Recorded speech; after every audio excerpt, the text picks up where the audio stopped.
alertamos nos vídeos anteriores para que fiquemos atentos, porque muitas informações e informantes nos estão sendo dirigidas para nos entreter, iludir e confundir, e assim nos desviar da verdade sobre as nossas riquezas e sobre os nossos direitos.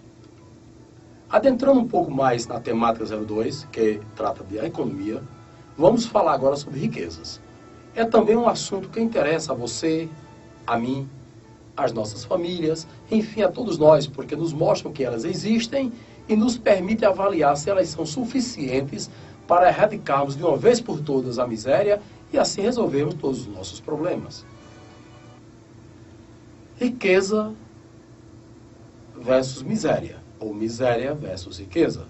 Após conceituarmos miséria como um estado que não ganhamos o suficiente para o atendimento das nossas necessidades básicas e classificarmos essa situação como inaceitável, inevitavelmente surge a seguinte conclusão óbvia: só se erradica a miséria com riqueza. Ao concluirmos que somente se erradica a miséria, que é inaceitável, com riqueza, que é o ideal, esta conclusão nos leva à seguinte indagação: existe riqueza suficiente para erradicarmos a miséria?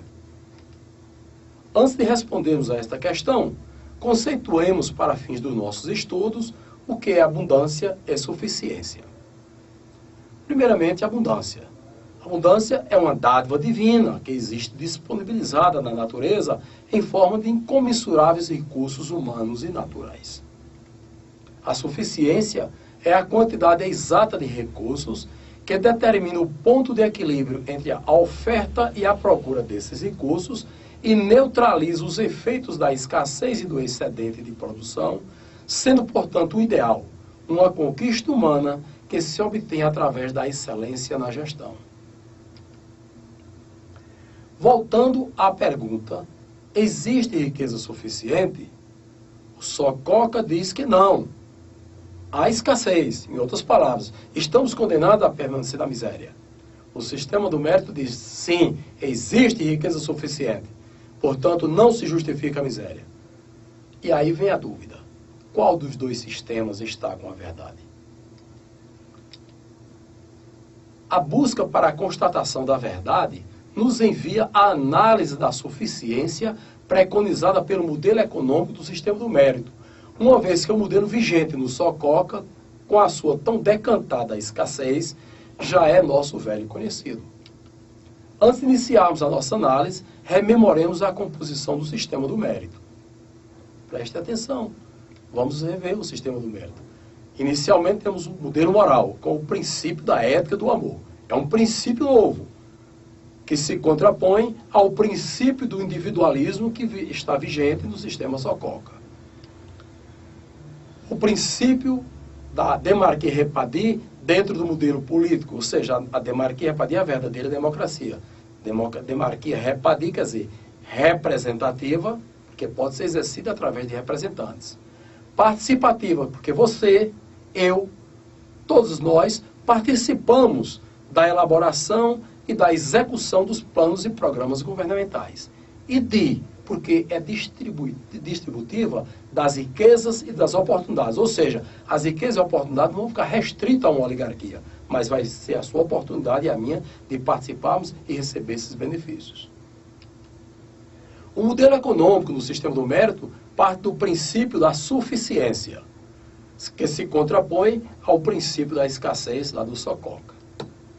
O modelo social tem por base o princípio da família demárquica, ou família independente, que é uma família autossuficiente, na qual o pai, o marido não depende da mulher, a mulher não depende do marido, os filhos não dependem dos pais, os pais também não dependem dos filhos, ou seja, todos nós temos autossuficiência, somos economicamente independentes dentro da nossa família.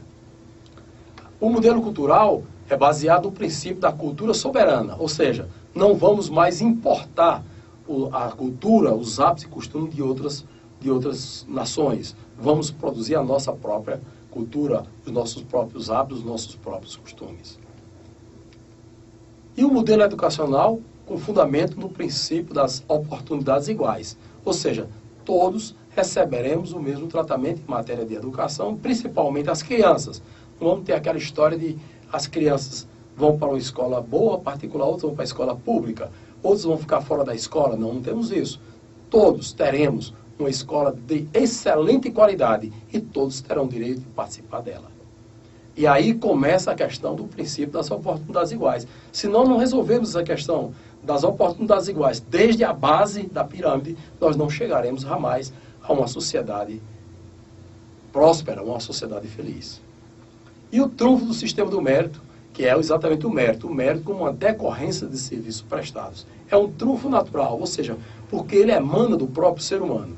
E esse mérito é avaliado a partir dos nossos trabalhos, que como vimos, temos o trabalho empreendedor, o trabalho técnico e o trabalho administrativo. O modelo econômico, observe que o modelo econômico fica exatamente ali no meio da pirâmide. E é importante que nós observemos isso, porque exatamente a partir do modelo econômico nós vamos começar a analisar se as riquezas existem ou não existem. E se existem, são suficientes para atendimento de todas as nossas demandas, de todas as nossas necessidades. Considerando-se que o modelo econômico se encontra no centro do sistema, conforme vimos, e que dele dependem as soluções dos problemas sociais, culturais e educacionais, bem como as causas e soluções dos problemas econômicos e financeiros, cujas raízes se acham encravadas no modelo político e no modelo moral. Tá? Não podemos esquecer que as raízes do modelo econômico estão encravadas nos dois modelos que estão abaixo dele. Torna-se conveniente iniciarmos o aprofundamento da nossa análise a partir deste ponto, uma vez que aí encontraremos, além das causas dos problemas sociais, culturais e educacionais, as quem sejam nossos problemas econômicos e financeiros, de antemão sabendo seus vínculos no campo da política e da moral. Antes, porém, de adentrarmos no âmbito do modelo econômico, façamos uma rápida incursão nos campos da moral e da política, cujos modelos, na sequência, serão objeto de análise mais profunda. Lá mais adiante, nós vamos falar com maior profundidade sobre ética e sobre política. Tá? Por enquanto, vamos fazer uma rápida incursão no modelo moral e no modelo político. No modelo moral, nós vemos a árvore da moral, que trata da ética. Né? O modelo moral, conforme vimos, o princípio da ética, o amor, que é o princípio basilar do novo sistema. Quando nós abrimos exatamente o modelo moral, dele vamos sair a árvore da moral. E na árvore da moral é quando nós vamos estudar os atos morais, o plano subjetivo e objetivo do ato, vamos ver os princípios da moral, vamos ver o que são as virtudes, os valores e as normas, a responsabilidade moral e a liberdade, os juízos e deveres morais. Portanto, não é essa moral que está aí no Sococa. Estamos falando de uma nova concepção, de uma visão diferente de ética, tá? Porque está muito vulgar essa ética que não é tão ética dentro do Sococa. Da mesma forma, no modelo político, o princípio da Demarque Repadi funciona. Então, nós vamos abrir para vocês mais adiante o pilar da política e vamos exibir a árvore da cidadania.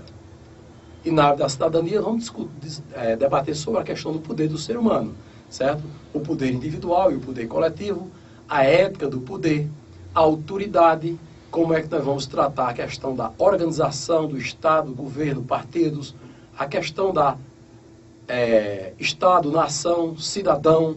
Vamos ver o que é soberania, consciência da cidadania, conhecimento, capacidade e organização, segurança e os direitos objetivos e subjetivos, além dos deveres e obrigações.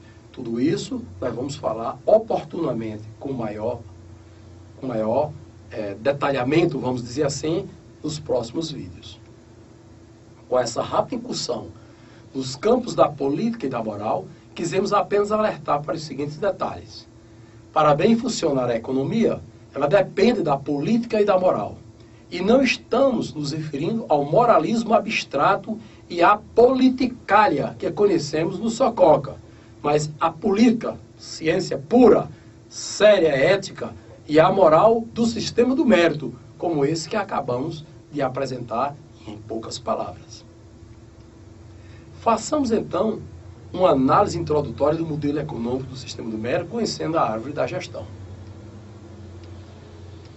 Na árvore da gestão, nós abrimos o pilar da economia e vamos analisar a questão do princípio da suficiência, e a árvore da gestão vai nos mostrar riqueza.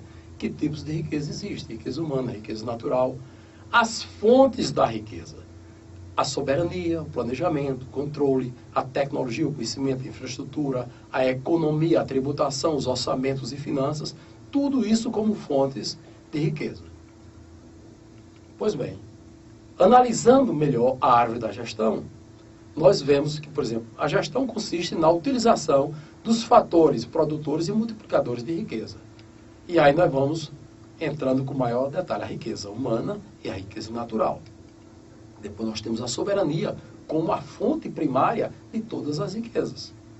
Tá? E essa soberania de que estamos falando é aquela soberania que consta lá no artigo 1º, inciso 1º da nossa Constituição Federal de 1988. Você pega a Constituição, abrir, vai lá no artigo 1º, inciso 1º, vai dizer que a República Federativa do Brasil, ela tem por fundamento os seguintes princípios. Inciso 1º, soberania. Nós vamos entender muito bem isso. Lá mais adiante nós vamos falar, inclusive, sobre orçamentos e vamos mostrar a importância dessa fonte primária de riquezas. Mas, além da soberania, nós temos outras fontes de riqueza. Orçamentos e finanças. Nos orçamentos, lá nós vamos ver as fontes da riqueza e as destinações das riquezas. E esses orçamentos, nós vamos ver o orçamento monetário, que é o orçamento primário, o orçamento tributário, que é um orçamento secundário, o orçamento previdenciário, que também é um orçamento secundário. Nós vamos entender muito bem sobre a parte de orçamentos quando entrarmos lá na questão da temática 03, que formos falar exatamente de finanças. O planejamento como fonte de riqueza, por quê? Porque com o planejamento a riqueza é otimizada, ela é melhor utilizada. E o controle como fonte de riqueza, porque ele evita os desperdícios, os desvios de finalidade e principalmente a corrupção. A economia como fonte de riqueza e também a tributação como uma fonte de riqueza. Vamos ver a tecnologia e o conhecimento como fonte de riqueza e vamos ver também a infraestrutura como fonte de riqueza. Portanto, temos muitas fontes de riqueza e vamos conhecer cada uma dessas fontes com riqueza de detalhes no andar da carruagem, né? No andar dos nossos vídeos, das nossas apresentações, nós vamos nos familiarizando com isso. E para que isso? Todas essas riquezas têm um propósito. E qual o propósito dessas riquezas? E aí a resposta é simples. Promover o crescimento e o desenvolvimento econômico e social e o progresso com sustentabilidade. Tudo isso para o atendimento das necessidades básicas humanas. Ou seja, tudo isso é para atender às necessidades básicas humanas. Não faz sentido se trabalhar e se produzir riquezas se não for para isso. Portanto, o ser humano realmente deve ser o alvo de todo o trabalho, de todos os benefícios, de tudo que o Estado, o governo e a própria sociedade fizer para que aconteça o progresso com sustentabilidade. E o que é a riqueza? Então vamos conceituar a riqueza e de antemão dizendo que as riquezas existem dois tipos de riqueza. As riquezas humanas e as riquezas naturais. As riquezas humanas, elas acontecem no plano social, são os serviços prestados, é o trabalho por excelência. E as riquezas naturais são aquelas que estão no plano natural, ou seja, estão disponibilizadas na natureza, são os bens. Eu posso adiantar que, na verdade, as riquezas humanas, elas têm valor. E as riquezas naturais não têm valor. Quando você vê uma riqueza natural e a ela estiver atribuído um preço, estiver atribuído um valor, aquele valor nada mais é do que a riqueza humana, que é o trabalho, agregado àquele bem. Porque o valor é específico das riquezas humanas.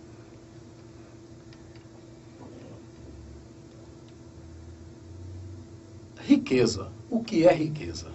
Riqueza é todo e qualquer bem ou serviço econômico útil que se presta ao atendimento direto ou indireto das necessidades básicas humanas ou que é passivo de domínio, posse, uso, etc. As riquezas humanas, elas incidem sobre as riquezas naturais e a elas se agregam, conferindo a ela valor. Então, o valor de qualquer bem, de uma cadeira, de uma mesa, de uma joia, de uma pedra preciosa, ela só tem valor quando ela está agregada ao trabalho do ser humano. porque, na verdade, são as riquezas humanas que têm trabalho, que têm valor. A gestão das riquezas pode ser eficiente, eficaz ou excelente. A gestão se diz eficiente quando alcança a melhor forma de se obter um resultado. Eficaz, quando alcança o melhor resultado. E excelente, quando alcança simultaneamente o máximo de eficiência e eficácia. O exercício da gestão pública será ou não ético. Ele será ético quando, buscando a excelência, contribui para o crescimento e o desenvolvimento econômico e social e prioriza o atendimento das necessidades básicas sociais sem desvios de finalidades. As riquezas humanas e naturais, elas são de 10 espécies. Nós podemos distribuí-las em 10 espécies diferentes. Por exemplo, nas riquezas temos o trabalho empreendedor, nós temos o trabalho indireto físico, o trabalho indireto intelectual, nós temos o trabalho direto físico e o trabalho direto intelectual. Ou seja, são 5 formas de trabalho. Tá? Na verdade, tudo é trabalho, é uma riqueza só, mas são formas diferentes.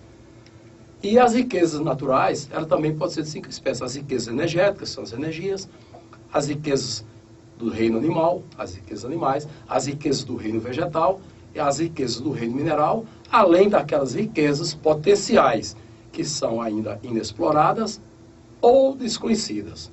Tá? Então, são, portanto, 10 espécies de riquezas. As riquezas, conforme vimos, existem em abundância. Resta-nos provar que elas são suficientes para o pleno atendimento das necessidades básicas de toda a sociedade. É o que veremos na sequência. Adquira os vídeos e assista-os na sequência, em ordem numérica. Observe que cada um dos nossos vídeos tem um número. É para aquele número sugerir que você assista ele na sequência, para você organizar o seu pensamento. Não ficar recebendo informações fracionadas, tá? Faça a sua coleção completa e conserve-a. Aquilo ali é um curso especializado, né? Que vai ser muito útil para você exibir no trabalho, na escola, aos amigos e principalmente em casa, à sua família, né? Para que você possa então ter um domínio do conhecimento. Forme seu grupo de estudos, aprofunde o seu conhecimento da verdade sobre a ética, a cidadania e a gestão, pois só assim seremos cidadãos livres. Conquistemos a nossa liberdade. Só se conquista a liberdade, gente, com conhecimento.